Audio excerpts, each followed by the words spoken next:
وما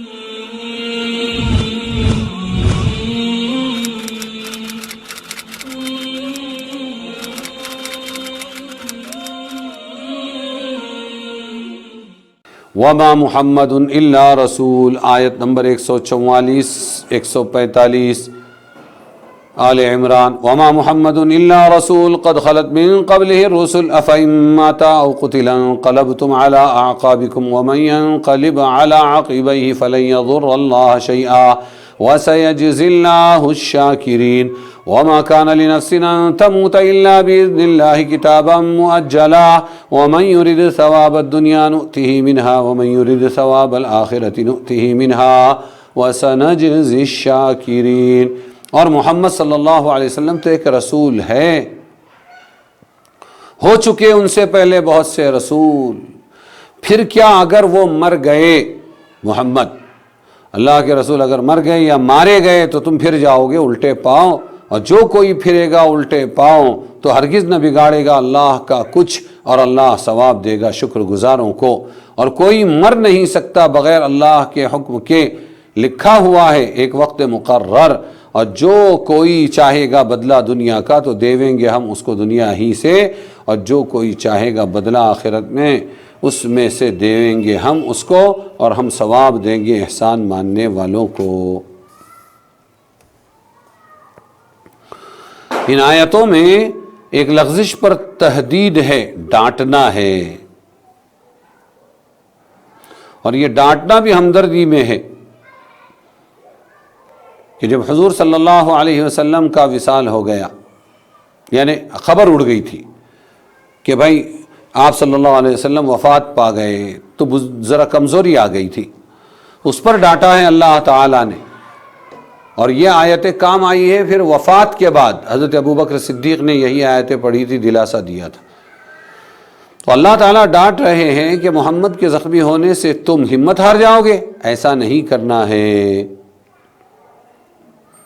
کہ حضور کی عظمت و محبت کو جزو ایمان قرار دیا، یہ اپنی جگہ، اس میں ادنا کمزوری کو کفر کے مترادف بتایا گیا۔ وہیں یہ بات بھی اتنی اہم تھی کہ کہیں مسلمان اس مرض کا شکار نہ ہو جائیں جس مرض کا شکار نصارہ میں عیسائی مرض میں نصارہ اور عیسائی لوگ مبتلا ہو گئے، کہ عیسیٰ علیہ السلام سے محبت کرتے کرتے ان کو سیدھا اللہ سے ملا دیا۔ تو محمد صلی اللہ علیہ وسلم کی اہمیت بتاتے بتاتے اللہ تعالیٰ نے یہ بھی بتایا کہ اگر وہ مر گئے، انتقال ہو گیا، تو ایک رسول کا انتقال ہوا ہے، تم الٹے کیسے پھرو گے، اللہ تو باقی ہے۔ غزوہ احد کی عارضی شکست کے وقت جب کسی نے مشہور کر دیا حضور صلی اللہ علیہ وسلم کی وفات ہو گئی، تو صحابہ جو عاشق تھے ان پر بہت ہی برا وقت گزرا۔ ان عشاق رسول کے کانوں میں جب یہ خبر پڑی تو ان کا کیا عالم ہوا ہوگا یہ ہم محسوس نہیں کر سکتے۔ ان کے لیے میدان جنگ چھوڑنے پر ایسا خطاب کیا گیا جیسے اسلام چھوڑنے پر کیا جاتا ہے، اور سخت عتاب کے ساتھ اس بنیادی مسئلے پر تنبیہ کی گئی کہ دین و عبادت اللہ کے لیے ہے، اور جہاد اسی کے لیے ہے جو ہمیشہ زندہ قائم ہے۔ اگر بالفرض یہ خبر صحیح ہے،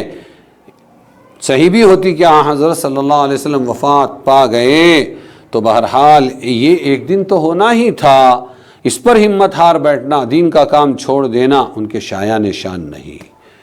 وما محمد الا رسول، محمد تو ایک رسول ہی ہے، اور کئی رسول گزر چکے ہیں،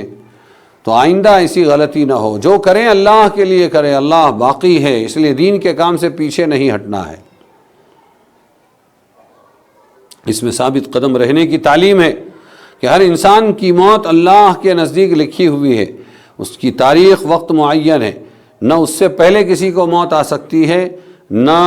اس کے بعد کوئی زندہ رہ سکتا ہے، پھر اتنا پریشان ہونے کی ضرورت کیا تھی؟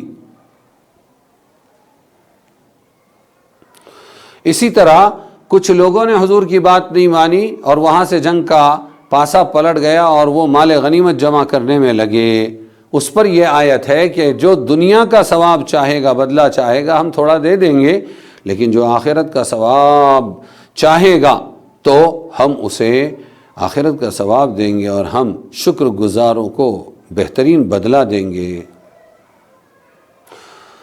یہاں پر بہت سے لوگوں نے ان صحابہ کو مورد الزام ٹھہرایا اور اپنے قلموں اور اپنی زبانوں سے گستاخیاں کی کہ وہ مال کی محبت میں آ گئے، مورچہ چھوڑ دیا اور نقصان ہوا۔ یہ بالکل غلط بات ہے کہ حقیقت کے اعتبار سے مال غنیمت جمع کرنا بھی صرف دنیا داری نہیں ہے جو شرعاً برا ہو،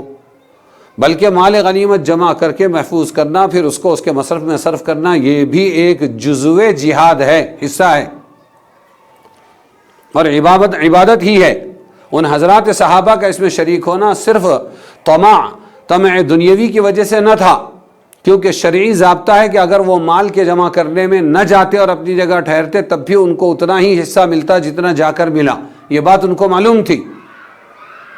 تو ایک شرعی حکم کے بجا لانے کی نیت سے بھی وہ مال جمع کرنے کے لیے گئے تھے، لیکن ان سے چوک ہو گئی، غلطی ہو گئی، اتنا تو کہہ سکتے ہیں جو اللہ نے لکھ دیا تھا۔ باقی ان کی توہین کرنا، اپنے قلموں کو، زبانوں کو گستاخ بنانا، یہ غیر معتدل لوگوں کا کام ہے، نہیں کرنا چاہیے۔ اس پر اللہ نے یہاں ڈانٹ فرمائی ہے۔